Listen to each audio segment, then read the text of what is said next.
पृथ्वी, पृथ्वीवरचे स्वर्ग म्हणजे कोकण, जणू देवभूमी. कोकणातील पारंपरिक मूर्तिकार ह्या मालिकेत मी ऐश्वर्या अटवार लोक निर्धार चॅनलमध्ये स्वागत करते. चला तर भेट देऊयात देवाला देवपण देणाऱ्या कोकणातील पारंपरिक मूर्तिकारांना. मातीला आकार देत आपल्यासाठी मोठ्या भक्तिभावाने श्री गणेशांची मूर्ती घडवणारे मालवणमधील कांदळ गावातील मूर्तिकार. नमस्कार, लोकनिर्धार न्यूज चॅनलमध्ये आपणा सर्वांचं सहर्ष स्वागत आहे. कोकणात गणेशोत्सव हा भरपूर मोठ्या प्रमाणात आनंदात साजरा केला जातो. तर अशाच प्रकारे आज आपण आलो आहोत कांदळगावमधील गणपती शाळांमध्ये. ज्या गणपती शाळा आहेत त्या शाळांना जाऊन आपण भेट देणार आहोत. तिथले जे गणपती मूर्तिकार आहेत त्यांचं प्रत्यक्ष तिथे कसं कार्य चालू असतं ते आपण बघणार आहोत. अगदी माती आणि ते साचा जे भरले जातात ते कसे भरले जातात, त्यानंतर संपूर्णपणे ते साच्यांमधून सुंदर अशी कलाकृती कशी तयार केली जाते आणि त्याशिवाय जे जुने काही मूर्तिकार आहेत त्यांचे सुद्धा अनुभव आपण त्यांच्याकडून जाणून घेणार आहोत. तर आता आपण आहोत कांदळकर कुटुंबियांकडे. हे सर्व इथे कांदळकर कुटुंबीय आहे आणि गेली कित्येक वर्ष पिढ्यानपिढ्या हा इथे त्यांचं जी मूर्तिकला आहे, ज्या मूर्ती बनवत असतात. तर आता माझ्यासोबत आहे यश. तर यशला आपण विचारूया की त्याचा अनुभव काय आहे आणि एकंदरीत तो हा क्षेत्रामध्ये कधीपासून म्हणजे त्याला असं वाटलं की आपणही मूर्तिकाम करावं वगैरे वगैरे जे काही आहे ते आता आपण यशकडून जाणून घेऊया. यश दादा नमस्कार. नमस्कार. एकंदरीत काय तुम्ही सांगू शकाल की हा जो मूर्तिकलेचा जो छंद आहे किंवा ही जी मूर्तिकला आहे ही कशी काय सुरुवात झाली? तशी बघायला गेली तर हे माझे काका युवराज कांदेकर आणि ह्यांचे वडील काका कांदेकर, म्हणजे कांदेगावातले एक फेमस मूर्तिकलेतले.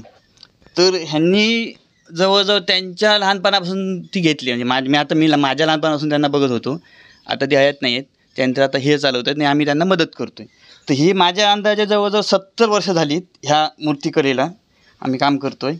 आणि ह्यांचा मुलगा हा म्हणजे हा माझा भाऊ लागतो. तर मी नाही म्हटलं तरी आता मला वर्ष जवळजवळ 42 वर्ष पूर्ण. तर मी अगदी माझ्या लहानपणापासून बघतो आहे. आम्ही काम म्हणजे चांगल्या रीतीने आणि हौसेने करतो आहे. आणि लोक जसे सांगतील जशी मूर्ती पाहिजे त्या पद्धतीत, म्हणजे उंदावर म्हणा, सिंहासनावर म्हणा किंवा रथात म्हणा, असे खूप त्यावेळी काकाने म्हणजे माझ्या आजोबांनी म्हणजे ह्याच्या वडिलांनी हाती गेलेले होते गणपती. आणि ते लोकांना अगदी मालवण, हडी ह्या पंचक्रोशीत त्यांच्या गणपती जायचे, म्हणजे हाती केलेले. आता हे साच्यात काढतो आहे कारण एवढा वेळ नसतो, त्याच्यामुळे आता साच्यात. पण लोकांना हव्यात अशा आम्ही मूर्ती देतो आहे आणि ते लोकांना पसंत पडत आहेत. ज्यावेळी दादा सुरुवात झाली त्यावेळी सर्वसाधारण म्हणजे असे किती गणपती मूर्त्या तुमच्या शाळेमध्ये बनवल्या जायच्या आणि आता त्यांचा व्याप वाढून आता त्या मूर्त्यांची संख्या कितीपर्यंत गेली असेल? माझ्या बघण्यात त्यावेळी सुरुवातीला मी ज्यावेळी लहान होतो त्यावेळी 40 होत्या. नंतर मग आजोबांकडे मग बघितले तर मग सगळे हाती करायचे, बहुतेक हातीच असायचे सगळे. त्यांच्याकडे 60-70 असायचे, मग ते 80पर्यंत गेले. आणि आता कांदळगावात बऱ्याच शाळा झाल्या आहेत आणि लोकांना प्लॅस्टरच्या हव्या जातात, त्याच्यामुळे आता थोडेसे गणपती कमी आहेत, म्हणजे आता 55-50पर्यंत आहेत. आणि ते कसं असतं आता गावामध्ये जे वार्षिक असं म्हणतात, म्हणजे ह्याची वार्षिक त्याचं वार्षिक, त्याच्यामुळे गणपती एका वर्षी 55 असतात, एका वर्षी 45 असतात, एका वर्षी 60पर्यंत जातात. असं आता ह्या वर्षी 55 गणपती आहेत ह्या शाळेमध्ये. नक्कीच दादा, तुम्ही म्हणालात की अगोदरच्या काळी साचा वगैरे नव्हते, हाती गणपती बनवले जायचे. तर आत्ताही तशी जर काही रिक्वायरमेंट आली तर तुम्ही हाती गणपती बनवून देता? हो, आम्ही आता पण हाती देतो करून, पण ते पाट आणि ऑर्डर जशी ती आधी द्यायला पाहिजे. आता कसं असतं इथे नागपंचमीला पाट येतात, नागपंचमीला आल्यामुळे कसं होतं तेवढा वेळ मिळत नाही. कलर कामात तसं उत्कृष्ट दर्जाचं हवं असतं लोकांना, त्याच्यामुळे ते होत नाही त्या वेळात. त्याच्यामुळे हाती हवे असतील तर मग आधी ऑर्डर द्यावी लागते. जवळजवळ ती माझ्या हिशोबाने आषाढी एकादशीच्या आधी द्यावी लागते पाट आणि ऑर्डर. आणि आता जर समजा तुम्ही हे जे मूर्तिकाम जे आहे, जे साचा भरणे, त्याच्यानंतर साचा काढणे, भरून काढणे, त्याच्यानंतर परत फिनिशिंग वगैरे देणं आणि त्यानंतर मग तुम्ही एकंदरीत कलर कामाला कधी सुरुवात करता आणि गणपती मग केव्हापर्यंत पूर्ण होतात? कलर कामाला आम्ही गोकुळाष्टमीला चालू करतो. गोकुळाष्टमीपासून चालू होतो ते मग चतुर्थीच्या आदल्या दिवशीपर्यंत आम्ही पुरा करून देतो. म्हणजे आदल्या दिवशी पण नेणारे असतात आणि आधी 2 दिवस पण नेणारे असतात, मग त्यावेळी पुरे करून देतो आम्ही त्यांना. आणि जसं तुम्ही मगाशी सांगितलात की वंशपरंपरेपासून चालत आलेली ही कला आहे, तर पुढे ही कला अशीच कायम राहणार आहे? हो, अशीच आम्ही कायम ठेवणार आहे, कारण आम्हाला गणपतीबद्दल एक श्रद्धा आहे, आवड आहे आणि तशी आम्हाला पुढे चालू ठेवायचीच आहे आणि आम्ही ठेवणारच. धन्यवाद यशदादा, एक चांगली माहिती तुम्ही दिलात. त्याबद्दल लोकनिर्धार न्यूज चॅनलकडून तुमच्या या गणपती शाळेसाठी मनपूर्वक शुभेच्छा. धन्यवाद. धन्यवाद.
आमची ही विशेष मालिका देवाला देवपण देणाऱ्या मूर्तिकारांची कशी वाटली आम्हाला कमेंटमध्ये जरूर सांगा.